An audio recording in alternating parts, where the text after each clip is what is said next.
Bismillahirrahmanirrahim. Assalamualaikum warahmatullahi wabarakatuh. Alhamdulillahi rabbil alamin. Wassalatu wassalamu ala asrafil anbiya'i wal mursalin wa ala alihi wa sahbihi ajma'in. Amma ba'd. Segala puji dan syukur kita panjatkan kepada Allah Subhanahu wa taala karena berkat rahmat Allah kita bisa menikmati apa yang kita rasakan sampai saat ini, dan kita tunaikan sampai saat ini, sehingga kita bisa menerima apa yang telah Allah berikan kepada kita semua. Maka dari itu, marilah kita tingkatkan ketakwaan kita kepada Allah Subhanahu wa taala dengan rasa syukur, bersyukur atas apa yang telah Allah berikan pada kita semua. Salawat dan salam tetap tercurahkan untuk Nabi kita Muhammad sallallahu alaihi wasallam, kepada keluarganya, kepada para sahabat-sahabatnya, dan juga kepada kaum muslimin yang tetap berpijak pada jalan Nabi kita Muhammad sallallahu alaihi wasallam. Baik anak-anak Abi yang Abi cintai, hari ini kita alhamdulillah bisa bertatap muka, walaupun tidak bertatap muka langsung dengan anak-anak Abi yang Abi cintai, tetapi alhamdulillah pada zaman sekarang ini, di zaman yang penuh dengan kecanggihan, Allah berikan alat-alat yang canggih yang tentunya kita bisa berkomunikasi walaupun kita tidak bertatap muka langsung. Baik anak-anak yang Abi cintai semuanya, materi yang akan Abi berikan hari ini kepada anak-anak semuanya yaitu berupa materi tentang sirah nabawi, yang di sini Abi akan bercerita sedikit tentang siapa itu Nabi Muhammad sallallahu alaihi wasallam, yang tentunya kalau kita mencintai Rasulullah sallallahu alaihi wasallam, tentunya kita wajib mengetahui siapa itu Rasulullah sallallahu alaihi wasallam, dan tentunya kita mengetahui kehidupan beliau Nabi kita Muhammad sallallahu alaihi wasallam. Baik anak-anak, sebelumnya tolong anak-anak siapkan alat tulis kalian, karena Abi ingin kalian menulis apa yang Abi berikan pada hari ini, materi yang tentunya yang Abi berikan kepada kalian. Dalam sirah kali ini Abi akan bercerita tentang Nabi kita Muhammad sallallahu alaihi wasallam dari yang pertama dulu. Yang pertama nasab beliau, yaitu Nabi kita Muhammad sallallahu alaihi wasallam. Baik, sudah siap buku dan pensilnya untuk menulis? Dengarkan dan catat ya. Nasab dari Nabi Muhammad sallallahu alaihi wasallam. Muhammad bin Abdullah bin Abdul Muttalib bin Hashim bin Abdul Manaf bin Qusay bin Kilab bin Murrah bin Ka'ab bin Lu'ay bin Ghalib bin Fihr bin Malik bin An-Nadhr bin Kinanah bin Khuzaimah bin Mudrikah bin Ilyas bin Mudar bin Nizar bin Ma'ad bin Adnan. Itulah nasab Rasulullah sallallahu alaihi wasallam. Kalian bisa hitung berapa jumlah nasab dari Rasulullah sallallahu alaihi wasallam. Ya, kalian tulis dan kalian pelajari dan hafalkan nasab-nasab dari Rasulullah sallallahu alaihi wasallam yang Abi sampaikan tadi. Baik. Ya, yang kedua, keluarga Nabi Muhammad sallallahu alaihi wasallam dikenal dengan sebutan keluarga Hashimiyah. Kenapa kok keluarga Nabi sallallahu alaihi wasallam digelari dengan keluarga Hashimiyah? Ya tentunya karena beliau dinisbahkan kepada kakeknya, yaitu Hashim bin Abdul Manaf. Ingat, keluarga Rasulullah ya dikenal dengan sebutan keluarga Hashimiyah. Baik, yang ketiga, sebelum lahirnya Nabi Muhammad sallallahu alaihi wasallam,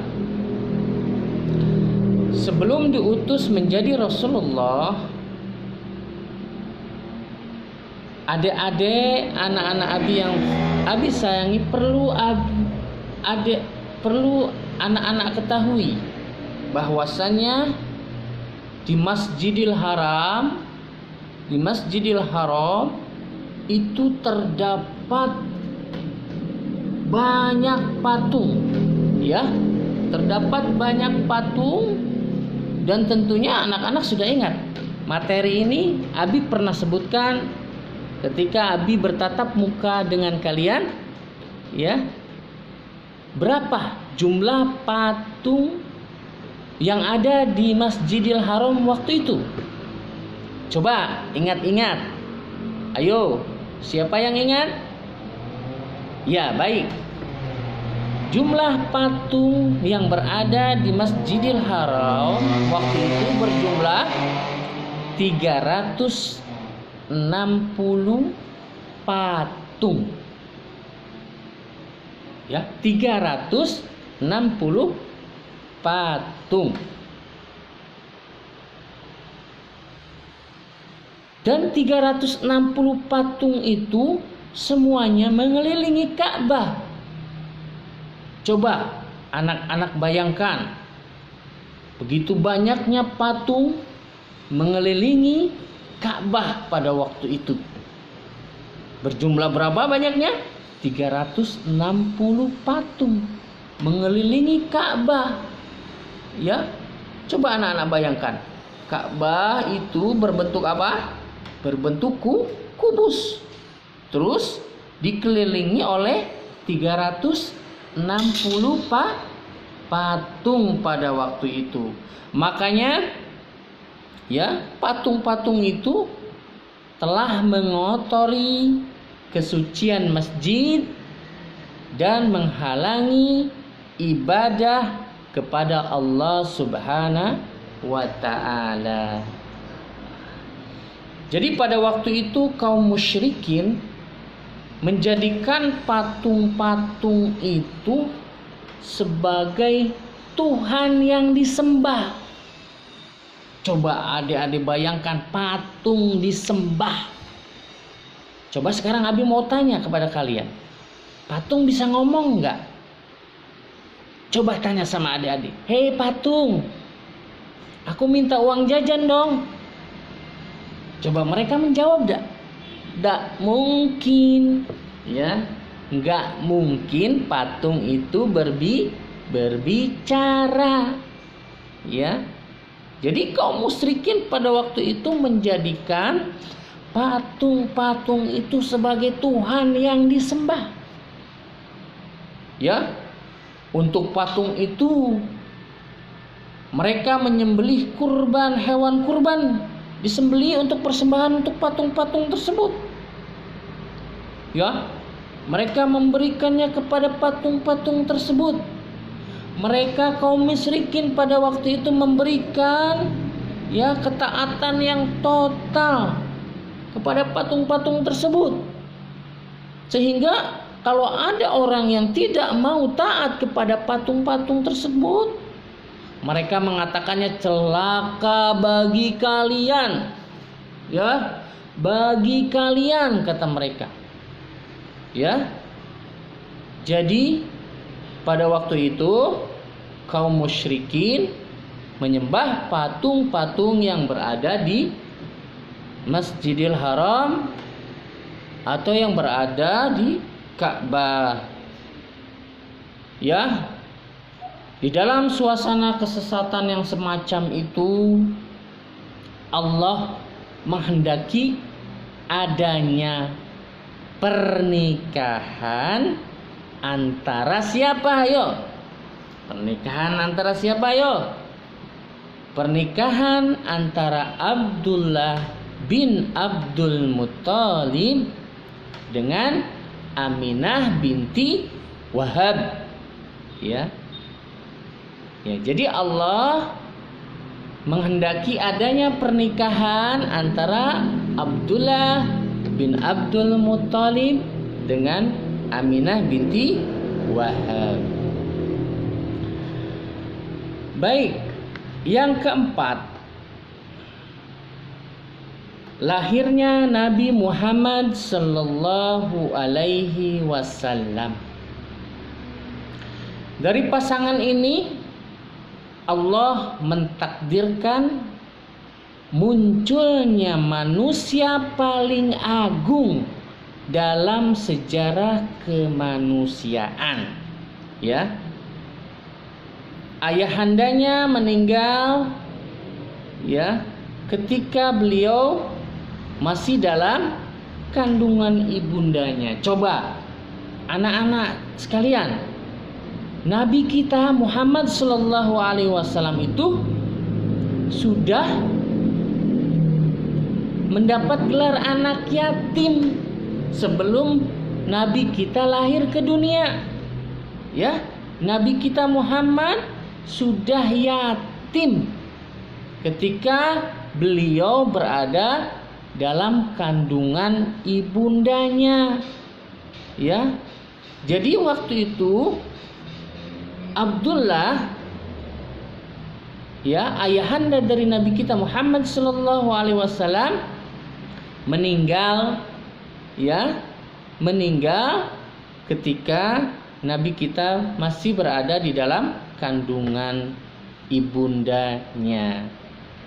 Ya, ayahanda beliau Abdullah meninggal ketika beliau ayahanda dari Nabi kita berdagang ke Madinah. Ya. Jadi waktu itu ayahanda beliau Abdullah diutus oleh kakek beliau Abdul Muttalib untuk berdagang ke Madinah. Lalu ayahanda beliau Abdullah meninggal di Madinah. Ya. Jadi tentunya yang harus digarisbawahi oleh anak-anak sekalian bahwasanya Nabi kita itu sebelum lahir ke dunia ini masih berada di dalam kandungan ibundanya itu, ya, Rasulullah Shallallahu Alaihi Wasallam sudah menjadi anak yatim. Baik. Dan beberapa bulan setelah itu, ya, setelah kepergian dari ayahandanya Rasulullah Shallallahu Alaihi Wasallam, ya, maka datanglah bulan atau saat-saat yang berbahagia, ya, saat yang berbahagia itu apa? Lahirnya, ya, seorang cucu dari Abdul Muthalib, ya. Tentunya anak-anak sudah bisa menebak siapa, ya, cucunya Abdul Muthalib itu. Ya, tentunya Rasulullah Shallallahu Alaihi Wasallam. Dan waktu itu lahirlah Nabi kita, ya, dan kakek beliau memberikan nama dengan nama Muhammad, ya. Muhammad inilah manusia paling agung, ya, manusia paling agung, ya, dalam sejarah kemanusiaan. Jadi petunjuk telah lahir dan alam pun menjadi terang bercahaya. Rasulullah Shallallahu Alaihi Wasallam dilahirkan di tengah-tengah keluarga Bani Hashim. Iya. Baik. Selanjutnya yang kelima. Pada waktu Nabi kita Muhammad Shallallahu Alaihi Wasallam masih kecil, ya. Pada waktu beliau kecil, adik-adik harus ketahui, ya. Ya, tentunya sekarang banyak yang hanya mengetahui bahwasanya Rasulullah itu disusui oleh siapa? Oleh Halimah As-Sa'diyah. Ya, sebelum Halimah itu ada, ya, menyusui beliau, ya. Ya, waktu kecil beliau pada waktu kecil itu disusui dulu oleh Suwaibah Al-Islamiyah. Ya. Siapa itu Suwaibah Al-Islamiyah itu? Abi jadi ini. Ya, ialah pelayan dari paman Nabi yang bernama siapa? Yaitu Abu Lahab. Ya. Setelah itu beliau selanjutnya disusui oleh Halimah As-Sa'diyah. Kemudian kembali lagi kepada ibunya yaitu Aminah binti Wahab. Baik.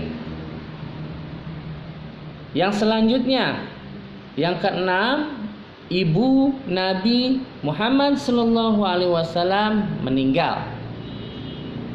Pada umur 6 tahun, Allah mentakdirkan Nabi menjadi yatim. Umur berapa anak-anak? Umur 6 tahun. Anak Allah mentakdirkan Nabi menjadi yatim piatu. Ya, waktu sebelum lahir Nabi kita sudah yatim. Dan pada umur 6 tahun Allah mentakdirkan Nabi kita menjadi yatim piatu. Pada saat itulah, ya, pada umur 6 tahun ibunda dari Nabi kita wafat di Al-Abwa. Di mana itu Al-Abwa? Ya. Al-Abwa adalah sebuah desa yang berada di antara Madinah Al-Munawwarah dan Mekah Al-Mukarramah. Ya. Al-Abwa itu adalah sebuah desa yang berada di di antara Madinah Al-Munawwarah dan Mekah Al-Mukarramah. Setelah ibunya meninggal, beliau diasuh oleh siapa? Oleh kakeknya tentunya, yang bernama siapa? Abdul Muthalib. Ya, beliau sangat dimuliakan oleh kakeknya karena kakeknya yakin bahwa cucunya ini akan menjadi orang besar, orang yang akan, dalam bahasanya, orang yang terkenal di masa mendatang. Ya. Baik. Yang ketujuh selanjutnya, kakek Nabi Muhammad SAW meninggal.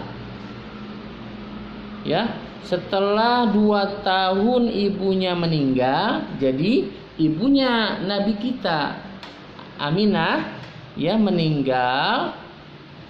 Terus setelah kurun 2 tahun, ya kakeknya pun menyusul. Siapa kakeknya? Abdul Muthalib. Ya, menyusul, meninggal dunia. Ya, di saat Nabi kita masih kecil. Ya, tepat umurnya berapa? 8 tahun. Ya, sebelum meninggal kakeknya itu telah berpesan kepada siapa pamannya Nabi kita?